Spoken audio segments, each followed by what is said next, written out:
পরের খবরে আসবো এবার, কারণ এসআইআর এর আতঙ্কে মৃত্যু হয়েছে আরো এক বিএলওর। এই মুহূর্তে এমনই চাঞ্চল্যকর তথ্য উঠে আসছে, যেখানে খড়গ্রামের ঝিল্লি গ্রাম পঞ্চায়েতের দীঘার প্রাথমিক বিদ্যালয়ে কর্মরত ছিলেন জাকির হোসেন হক। খড়গ্রাম থানার অন্তর্গত ঝিল্লি গ্রাম পঞ্চায়েতের বাসিন্দা জাকির হোসেন হক তিনি বেশ কিছুদিন ধরেই 14 নম্বর বিএলওর কাজ করছিলেন এবং গত বৃহস্পতিবার সার্ভের কাজ ঠিক মতো না হওয়ার কারণে মানসিক অবসাদে তিনি ভুগছিলেন। তারপরই মৃত্যু হয়েছে বলে জানা গেছে। কি উঠে আসছে বিস্তারিত শুনুন। ঝিল্লি গ্রাম পঞ্চায়েতের 14 নম্বর বুথ দীঘা এখানে আছি। এই 14 নম্বর বুথের যিনি বিএলও বুথ লেভেল অফিসার একজন মাস্টারমশাই জাকির হোসেন, অত্যন্ত ভালো মানুষ, নিরীহ মানুষ, ভদ্র ব্যক্তি ছিলেন। কিন্তু এই যে এসআইআর এর যে ডিউটি, যে চাপ, এখানে বিজেপি সরকার, কেন্দ্র সরকার, সাম্প্রদায়িক সরকার ইসিআইকে কাজে লাগিয়ে, অর্থাৎ election commission of India, election কমিশনকে কাজে লাগিয়ে যে এসআইআর এর যে লাগু করতে চলেছে বিভিন্ন রকম ভাবে, তাই এই রকম সাধারণ টিচার, শিক্ষক, এই যে ভদ্র ব্যক্তিগুলো অকালে ঝরে যাচ্ছে। আমি সেই পরিবারের কাছে এসেছি, তার পরিবার, তার স্ত্রী, তার ছেলে, তার পরিবারের সকলকে আমি সমবেদনা জানাতে এসেছি। এই পরিবারের যা ক্ষতি হলো, অপূরণীয় ক্ষতি হলো, এবং সেই সঙ্গে আমরা সবাই এসেছি এখানে, জোসেফ আজর হোসেন, কামরুজ্জামান সরকার থেকে আরম্ভ করে এখানে এই এলাকার সবাই, সর্বস্তরের মানুষ আজকে জাকির ভাইয়ের বাড়িতে আমরা উপস্থিত হয়েছি। আমরা ব্যথিত, আমরা দুঃখিত, শোকাহত যে এরকম একটা সরকার যা যেখানে এসআইআর করার প্রয়োজন সেই সমস্ত রাজ্যে এসআইআর করছে না। বাংলাকে প্রতিহত করতে, বাংলাকে অপমান করতে, বাংলাকে শোষণ শাসন করতে, বাংলাকে দখল করার জন্য এবং বাংলার মানুষের মধ্যে যে সাম্প্রদায়িক সম্প্রীতি, ধর্ম নিরপেক্ষতা, আন্তরিকতা, যে ভাবটা আমরা আছি, একসঙ্গে মিলেমিশে কাজ করি, সেখানে ফাটল ধরানোর জন্য একটা চক্রান্ত করছে কে? বিজেপি সরকার, মোদী সরকার, সাম্প্রদায়িক সরকার, সন্ত্রাসবাদী সরকার। তাই এই যে চাপের মধ্যে অকালে একের পর এক আমার এই বাংলায় প্রায় 41 জন এরকম তর তাজা নিরীহ ভালো মানুষ, কেউ শিক্ষক, কেউ অন্যান্য ডিপার্টমেন্টে চাকরি করেন, তারা অকালে ইহলোক ত্যাগ করে তারা ইন্তেকাল করছেন এবং সেই পরিবার বিপদগ্রস্ত হচ্ছে। সুতরাং এটাকে, বিজেপির এই মানসিকতাকে আমি ধিক্কার জানাই। এবং পাশাপাশি যেটা ঘটে গেছে, আজকে জাকির ভাই আমাদের মধ্যে নেই, উনি একজন ভালো শিক্ষক ছিলেন, আমার কলিগ, এবং আমার এক শ্রদ্ধেয় দাদা, তার জামাই, এবং এলাকায় জাকির ভাইয়ের একটা নাম, খ্যাতি, যশ আছে, সবাই জানেন, আমিও জানি। আমি অত্যন্ত শোকাহত, খুব খারাপ লাগছে।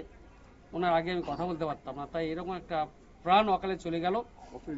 এর জন্য আমি সম্পূর্ণ রকমভাবে বিজেপি সরকারকে দায়ী করছি, আমি ইসিআইকে দায়ী করছি, এবং এখানে তার পরিবারও সবাই একমত যে বিজেপি সরকার এবং ইসিআইকে দাবি করছে তাদের প্রতিনিয়ত প্রেসার ক্রিয়েটের জন্য, প্রতিনিয়ত চাপের জন্য। এবং প্রায় 850 এখানে ইলেকট্রাল আছে, অর্থাৎ 850-এর মতো এখানে ভোটার আছে, নির্বাচক মন্ডলী আছে, তার মধ্যে প্রায় 639 করে ফেলেছিলেন, সুন্দরভাবে চলছিল। তাতেও প্রতিনিয়ত যে ইসিআইয়ের তরফ থেকে যে চাপ আসছিল, তাতে সেই, এবং সার্ভার ডাউন, দিনের সার্ভার ডাউন থাকছে, সই করতে পারছে না, আপলোড হচ্ছিল না। এইসব চাপে উনি একের পর এক চাপ সহ্য করতে না পেরে টেনশন ফিল করছিলেন। সুতরাং হঠাৎ করে তিনি হৃদরোগে আক্রান্ত হয়ে এই চাপ নিতে না পেরে উনি ইন্তেকাল করেছেন। তাই তার পরিবারের পাশে এসেছি, তার পরিবারের পাশে আছি, থাকবো, এবং পরিবারটাকে যেভাবে দেখা নিশ্চয়ই আমরা দেখব। ওনাদের দোষে, ওনাদের চাপে আমাদের মতো ভালো ভালো, আমাদের এখানকার ভালো ভালো লোক আজকে ইন্তেকাল করছে, মারা যাচ্ছে। কিন্তু আমার লোক, তারা আমার এলাকার লোক, আমাদের মানুষ, আমার বাংলার মানুষ, তাদের পাশে আমার সরকার, মমতা বন্দ্যোপাধ্যায়, অভিষেক বন্দ্যোপাধ্যায়, এবং আমরা আছি। এবং ওনার ছেলেরা আছে, যোগ্য ছেলেরা আছে, পরবর্তীতে সেগুলো নিশ্চয়ই পাশে দাঁড়িয়ে যা যা করার নিশ্চয় করব। এটাই আমার বলার ছিল। আপনারা শুনলেন খড়গ্রামের বিধায়ক আশিস মার্জিতের বক্তব্য, এবং তিনি ঘটনার পর তিনি গেছেন, মৃতের পরিবারের সঙ্গে কথা বলেছেন, আশ্বাস প্রদান করেছেন পাশে থাকার পাশাপাশি এই ঘটনার প্রেক্ষিতে তিনি দুঃখ প্রকাশ করেছেন, অভিযোগ জানিয়েছেন হৃদরোগে আক্রান্ত হয়ে মৃত্যু হয়েছে এই বিএলওর। বিস্তারিত যাবো এই প্রসঙ্গে, আমাদের সঙ্গে যুক্ত হয়ে গেছে প্রতিনিধি শান্তনু পান। শান্তনু, কি জানতে পারছো?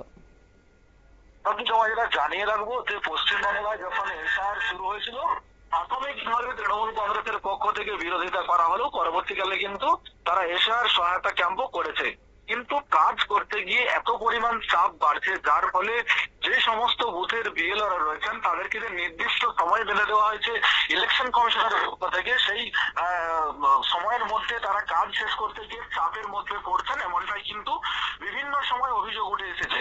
তার কারণ দিনের বেলা তাদেরকে ফর্ম সংগ্রহ করতে হচ্ছে এবং সেই ফর্ম অনলাইনে এন্ট্রির জন্য রাত্রেবেলা কাজ করতে হচ্ছে। তার কারণ একটি সার্ভারে কাজ চলছে, ফলত দিনের বেলা কাজ করতে গেলে অনেকটাই সার্ভার ডাউন থাকছে, কাজ করতে অসুবিধা হচ্ছে, সেজন্য রাতের বেলায় কিন্তু কাজ করতে গেলে অনেকটা সার্ভার সুবিধা থাকছে, সেজন্য কাজ করতে সুবিধা হচ্ছে। এমতো অবস্থায় দাঁড়িয়ে দেখা গেছে যে বিভিন্ন সময় বিভিন্ন বুথের যারা বিএলও রয়েছেন তারা কিন্তু এই কাজের প্রেশার নিতে পারছেন না, এমনটাই কিন্তু পরিবারের পক্ষ থেকে অভিযোগ করা হচ্ছে। মুর্শিদাবাদ জেলার যে খড়গ্রাম এলাকা রয়েছে বিধানসভা, সেই বিধানসভার 14 নম্বর বুথ, সেই 14 নম্বর বুথের দীঘা প্রাথমিক বিদ্যালয়ের যিনি বিএলও ছিলেন আইজুল হক, তিনি কাজের প্রেশার নিতে পারছিলেন না। পরিবারের পক্ষ থেকে অভিযোগ করা হচ্ছে যে বৃহস্পতিবার রাত্রিবেলা তিনি কাজের সময় হৃদরোগে আক্রান্ত হন এবং তার পরবর্তীতে তার মৃত্যু ঘটে। এই অভিযোগ পাওয়ার পরেই কিন্তু সেখানে ছুটে যান কংগ্রেসের যিনি খড়গ্রামের বিধায়ক রয়েছেন আশিস মার্জিত, সেখানে তিনি গিয়ে পরিবারের পাশে দাঁড়ান এবং তিনি সমবেদনা জানান। পাশাপাশি তিনি অভিযোগ করেন যে নির্বাচন কমিশন যেইভাবে চাপ দিচ্ছে বিএলওদেরকে, অর্থাৎ বুথ লেভেল যারা অফিসার রয়েছেন তাদের মধ্য দিয়ে এই নির্বাচনের যে এসআইআর প্রক্রিয়া, সেই প্রক্রিয়ার কাজ কিন্তু সম্পন্ন হবে।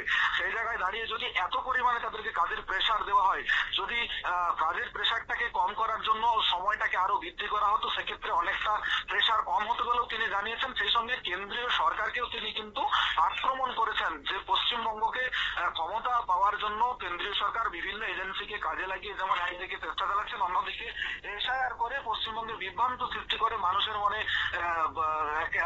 একদিকে যখন বিএলওরা আত্মহত্যা করছেন তো অন্যদিকে কোথাও আবার সাধারণ ভোটারও আত্মহত্যা করছেন, তিনি অভিযোগ করেছেন। তো স্বভাবতই যে এসআইআর পদ্ধতি চলছে, সেই পদ্ধতিতে যারা কাজ করছেন তাদের কোথাও একটা চাপ হচ্ছে, এমনটা কিন্তু তিনি যেমন অভিযোগ করেছেন তার পরিবার অভিযোগ করেছেন, যদি এখনো পর্যন্ত কোনোভাবে লিখিত অভিযোগ এখনো দায়ের করা হয়। শতাব্দী, ধন্যবাদ। অবশ্য বিধায়ক আজ পরিদর্শনে গেছেন এবং জাকির হোসেনের বিরুদ্ধে অত্যাধিক কাজের চাপ দেওয়া হয়েছিল, এছাড়াও ফর্ম আপলোড হচ্ছিল না, সার্ভারের এই দিকের কাজ শেষ করার জন্য বারবার প্রশাসনিক চাপ তার উপর আসছিল, যার কারণে মানসিক অবসাদে গিয়ে তিনি হৃদরোগে আক্রান্ত হয়ে মৃত্যু হয়েছে। তবে এই গোটা ঘটনাতে কিন্তু কান্নার রোল নেমে এসেছে গোটা পরিবার সহ গ্রাম জুড়ে। নেমেছে ছোট্ট একটি বিজ্ঞাপন বিরতির সঙ্গে থাকুন।